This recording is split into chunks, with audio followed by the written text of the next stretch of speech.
sahabat hidup. Nama saya Pujan Dayani. Saya membuat kesaksian ini. This is for you, Mom, in heaven. Thank you for everything. Always support me. You are the one and only. Mama pasti udah bahagia banget di surga bersama Bapak. Allah Bapak di surga di sana. Terima kasih menjadi orang yang benar-benar pertama kali support anak yang menjadi Kristiani. Teman-teman, saya membuat video ini buat kita sama-sama saling menguatkan bahwa ketika kita dipilih oleh Tuhan Yesus menjadi pengikutnya, dan saya dibaptis juga, perjalanannya panjang, bahkan mengikuti untuk pelajaran, bahkan ilmu-ilmu sebagai Katolik. Saya Katolik. Sebenarnya agama itu semua baik gitu, mengajarkan kebaikan, tapi Katolik itu this is my feeling, that's me. Dan saya memutuskan untuk bisa jadi Katolik itu ya seiring berjalannya waktu, dan saya bertahan menjadi Katolik saat ini benar-benar sendiri. Walaupun berbagai perjalanan ada seseorang, dan bahkan sempat Tuhan mempertemukan seseorang, tapi saya pikir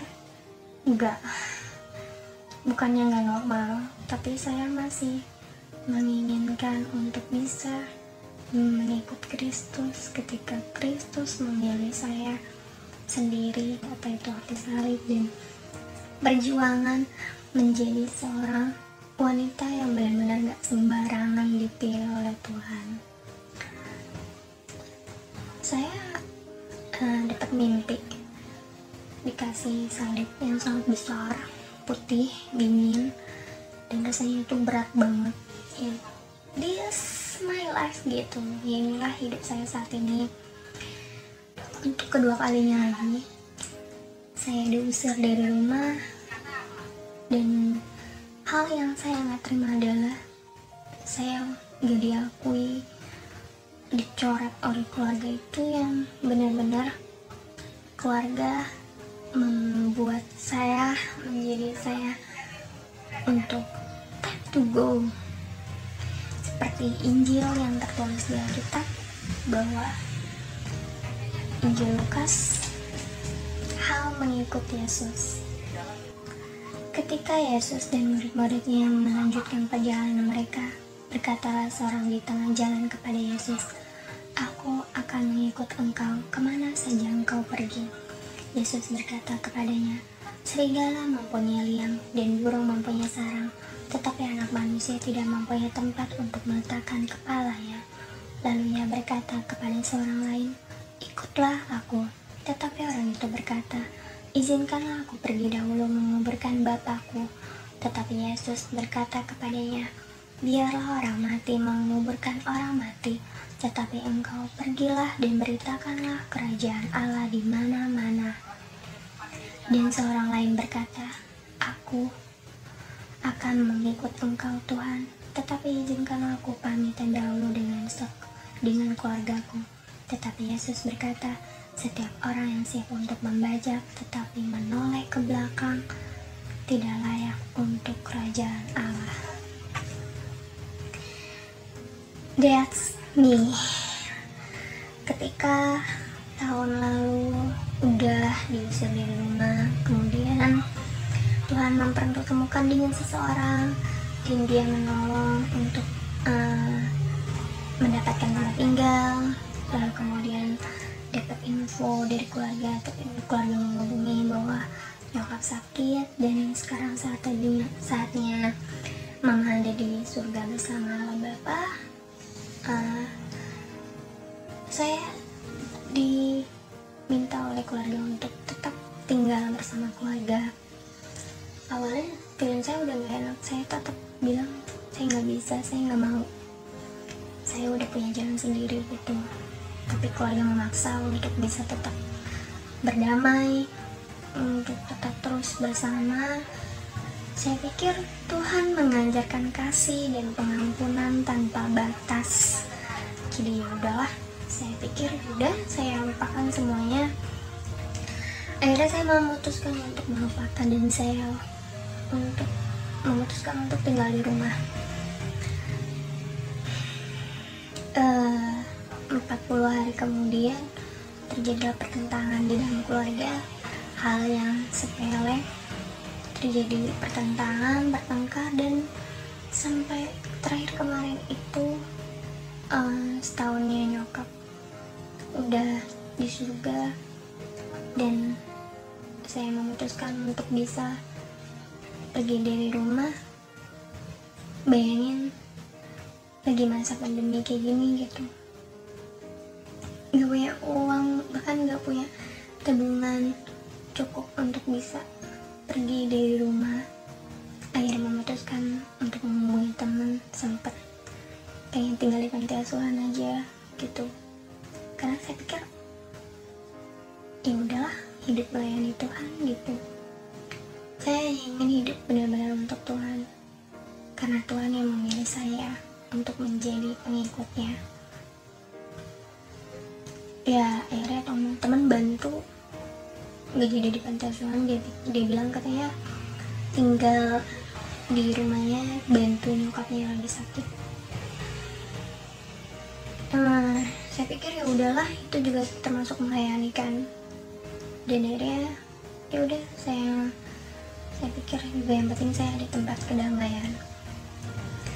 Ternyata dari situ ada lagi sebuah pertentangan. Makanya saya bilang, buat saya secara pribadi, Katolik is not that religion.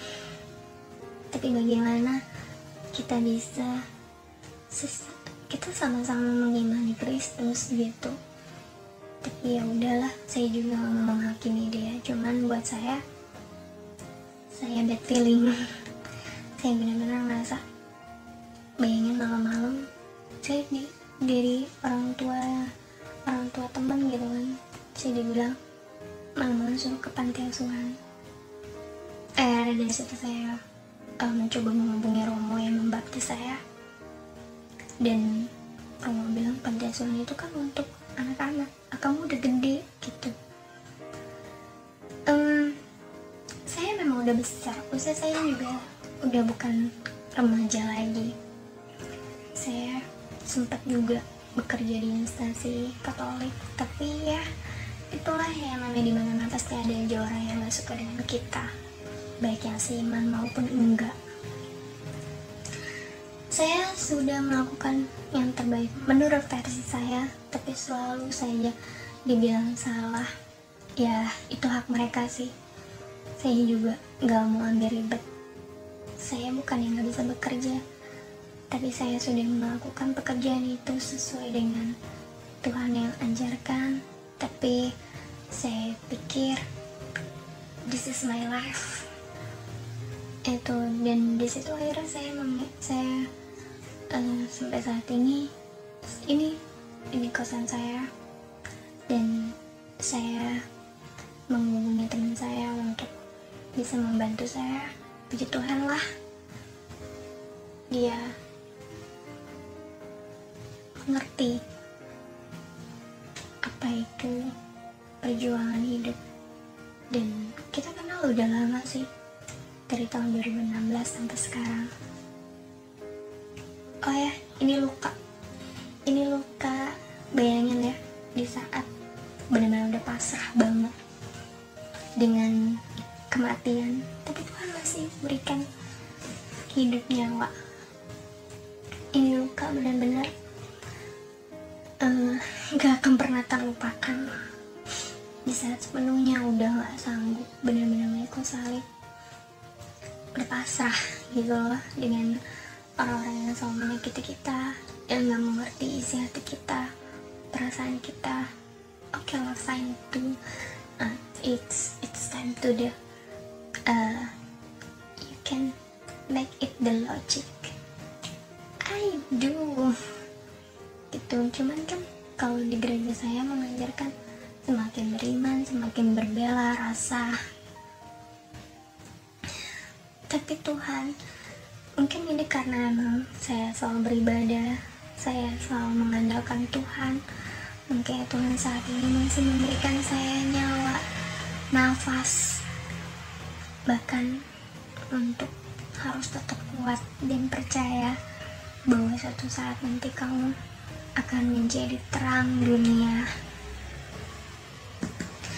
Teman-teman, ada satu firman Tuhan lagi yang membuat saya menjadi kuat, dan inilah kenapa saya memutuskan saat ini saya menjadi sebatang kara, karena di Injil bersabda, segala sesuatu harus dilepaskan untuk mengikut Yesus. Injil Lukas ayat 26. Jikalau seorang datang kepadaku dan ia tidak membenci bapaknya, ibunya, istrinya, anak-anaknya, saudara-saudaranya laki-laki atau perempuan, bahkan nyawanya sendiri, ia tidak dapat menjadi muridku. Barang siapa tidak memikul salibnya dan mengikut aku, ia tidak dapat menjadi muridku. Sebab siapakah di antara kamu yang kalau mau mendirikan sebuah menara tidak duduk dahulu membuat anggaran biayanya? Kalau cukup uangnya untuk menyelesaikan pekerjaannya itu, supaya jikalau ia sudah meletakkan dasarnya dan tidak dapat menyelesaikan, jangan-jangan semua orang yang melihatnya mengejek dia sambil berkata, orang itu mulai mendirikan, tetapi ia tidak sanggup menyelesaikannya. Demikian pula lah tiap-tiap orang di antara kamu yang tidak melepaskan dirinya dari segala miliknya tidak dapat menjadi muridku. Garam memang baik, tetapi jika garam juga menjadi tawar, dengan apakah ia diasinkan? Tidak ada lagi gunanya baik untuk ladang maupun untuk pupuk, dan orang membuangnya saja. Siapa mempunyai telinga untuk mendengar, hendaklah ia mendengar. Teman-teman, itulah mengapa saya saat ini tetap keep be strong, tetap percaya bahwa kasih Tuhan selalu menyertai kita. Kasih Tuhan, Dia tahu apa yang kita butuhkan. Tuhan gak pernah marah, walaupun kita udah banyak menyakiti Dia, kita berbuat dosa. Bayangin, dulu tuh saya tuh muslim 100% gitu, rajin pakai jilbab, Al-Quran saya tahu, saya hafal banget gitu. Kayak saya berpikir, saya benar-benar merasa, Tuhan terima kasih, saat ini saya sudah menjadi manusia baru, menjadi yang baru, dan tetaplah menjadi yang terbaik walaupun gak pernah dianggap dirimu baik, dirimu salah, dirimu selalu rendah, itu hina, ya itulah Tuhan Yesus banget gitu. Intinya saya membuat ini karena saya udah gerah banget ya rasanya ketika mengumpat untuk menjadi pengikut Kristus, karena buat saya Dia nggak pernah buat saya kelaparan, walaupun makan seadanya. Saat ini saya benar-benar mengandalkan kekuatan Tuhan sambil bertekun dalam melakukan aktivitas yang sewajarnya saya lakukan, sambil ya bekerja juga apa aja, yang penting kita gak melukai Tuhan dan pelanggaran Tuhan. Intinya itu aja. Kita harus mengakui Kristus, kan Tuhan juga bilang, barang siapa yang tidak mengakui aku di hadapan manusia, aku juga tidak akan mengakui dia di hadapan Allah. Intinya itu, Injil berkata seperti itu. Teman-teman, saya cuma mau minta doa dari teman-teman buat saya untuk tetap terus kuat dalam menghadapi salib yang sangat luar biasa ini.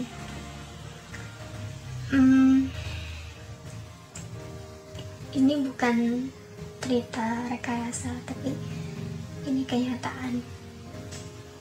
Dan jujur saya sebenarnya malu cerita ini, tapi ya udahlah, saya buat ini untuk ibu saya karena dia bangga anaknya saat ini menjadi Kristiani. Thank you teman-teman. God bless you.